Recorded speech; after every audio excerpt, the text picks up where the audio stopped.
terkait dengan strategi human capital atau bagaimana kita memberdayakan sumber daya manusia, terutama seluruh karyawan. Tentunya kita harus punya sebuah inventarisasi terhadap karakter masing-masing.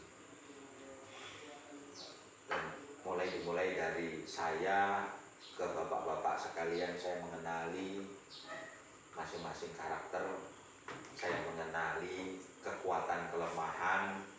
Begitu juga maksud saya, apa yang saya lakukan kepada bapak-bapak ini, bapak akan menjabarkan kepada anggota-anggota sekalian. Artinya kita mengenali dulu siapa anggota kita.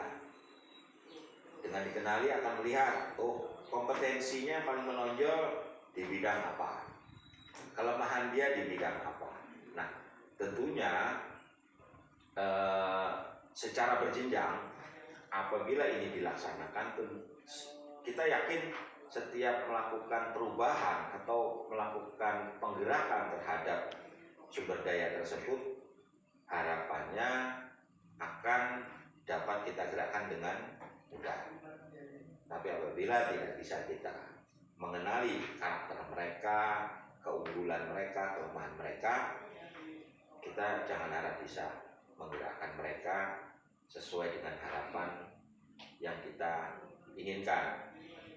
Penting sekali ya, mengenali setiap anggota kita berdasarkan karakter-karakter, keuntungan, kelebihan dan kelemahan. Karena tujuannya kita akan mencapai tujuan secara bersama-sama, menggerakkan mereka ya. Meskipun dalam perjalanannya pasti akan muncul permasalahan-permasalahan terhadap masing-masing personel. Yang berikutnya yaitu kita harus mengenali, menempatkan tenaga kerja sesuai dengan skill dan keahliannya. Meskipun kita menginginkan setiap tenaga itu maunya anggota kita itu tahu di semua hal, tetapi itu memang benar.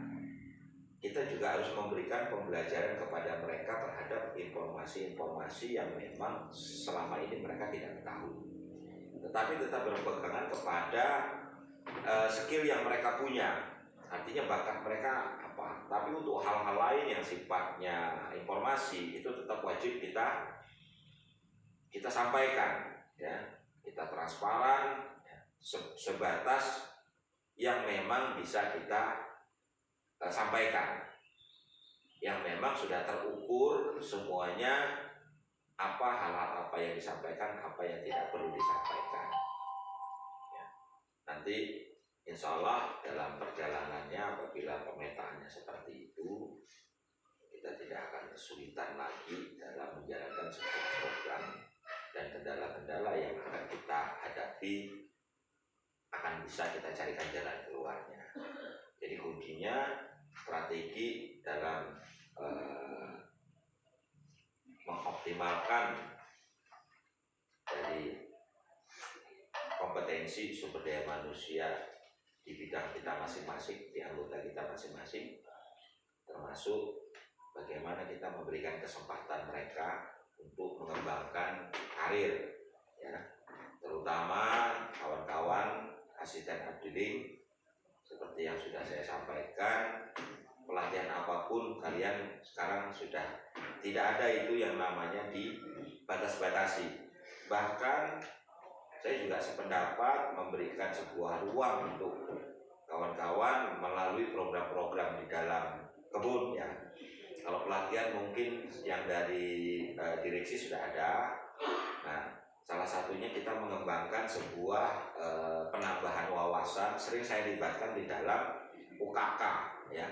UKK yang dilakukan oleh beberapa SMK itu saya coba lakukan kerjasama dengan semua SMK untuk memberikan kesempatan ya, kepada kawan-kawan untuk mengukur kompetensi masing-masing ya. Di samping itu nanti bisa berinteraksi dengan masyarakat luar yang satu bidang, terutama di bidang perkebunan, melalui sarana-sarana kerjasama seperti itu.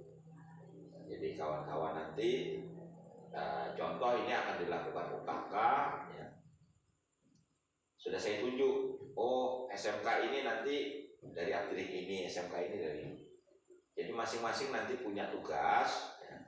Disitulah saya akan memberikan kesempatan bagi kawan-kawan yang selama ini anggota-anggota saya yang memang ahli di bidang itu, ya, untuk menambah keahliannya lagi, karena kalau hanya dari dalam tidak cukup. Siapa tahu nanti mereka punya sebuah informasi yang lebih bagus, ya, akan memunculkan sebuah pemikiran-pemikiran memicu dari ide-ide untuk mengatasi masalah di dalam. Ya. Inovasi, kreativitas saya buka seluas-luasnya dengan dukungan biaya yang ada, ya, dengan tetap berpedoman kepada efektif efisien. Di sini inovasi kreativitas dari kawan-kawan semua untuk mengatasi masalah maupun meningkatkan capaian kinerja itu sangat penting perannya untuk lebih meningkatkan lagi apa yang sudah kita capai ini, disertai dengan teknologi informasi yang terus berkembang, ya. Silakan kawan-kawan asisten, ya, terus berkreasi, berinovasi, bagaimana menyelesaikan permasalahan demi permasalahan, bagaimana meningkatkan, ya, apa yang sudah dicapai untuk bisa lebih baik lagi. Termasuk juga Pak PU, Pak Personalia, ya, ini tidak lepas perannya dari sebuah bentuk evaluasi Pak PU tentang hal-hal yang memang harus kita rubah apabila ini tidak relevan. Kebijakan manajer, ya, tentunya tidak terlepas dari peran-peran dari bapak-bapak semua, terutama kalau masalah ketenaga kerjaan, untuk memberikan update informasi sehingga kita tahu apakah sistem yang kita ciptakan ini, ya, masih relevan atau tidak.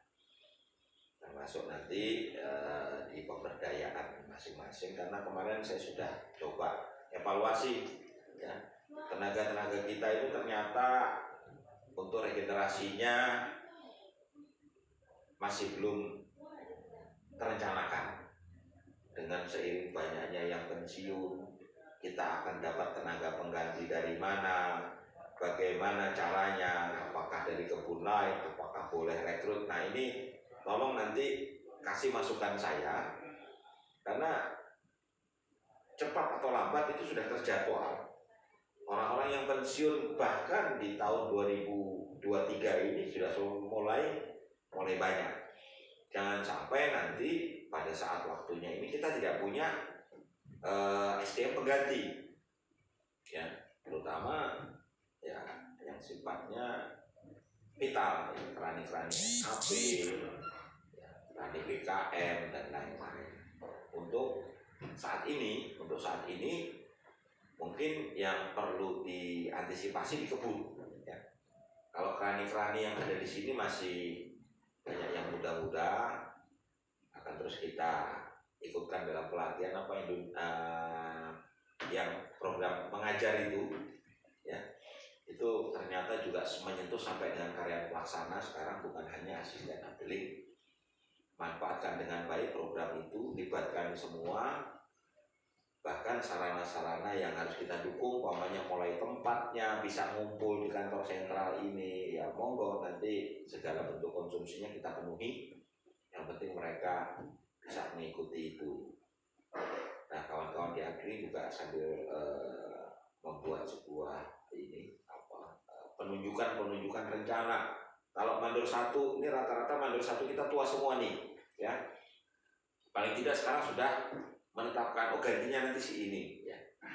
Itu harus punya sebuah analisa, evaluasi, analisa, kenapa menetapkan si A? Saya kira terkait dengan pengelolaan sumber daya manusia ini sangat penting. Selain kita juga sangat bergantung kepada sektor perkebunan, ini adalah merupakan sektor padat karya, perlu tenaga yang banyak. Apalagi penyadap sudah kita bahas tadi. Ini tinggal kita bagaimana menjaga sumber daya manusia yang ada ini ya, bisa konsisten, bisa efektif, dan bisa memaksimalkan peran masing-masing. Saya kira itu dulu yang bisa saya sampaikan terkait adanya keputusan-keputusan dari pemerintah terkait pengaturan sumber daya manusia maupun dari direksi. Nanti bisa kita diskusikan kembali di lain waktu. Demikian disampaikan dan terima kasih.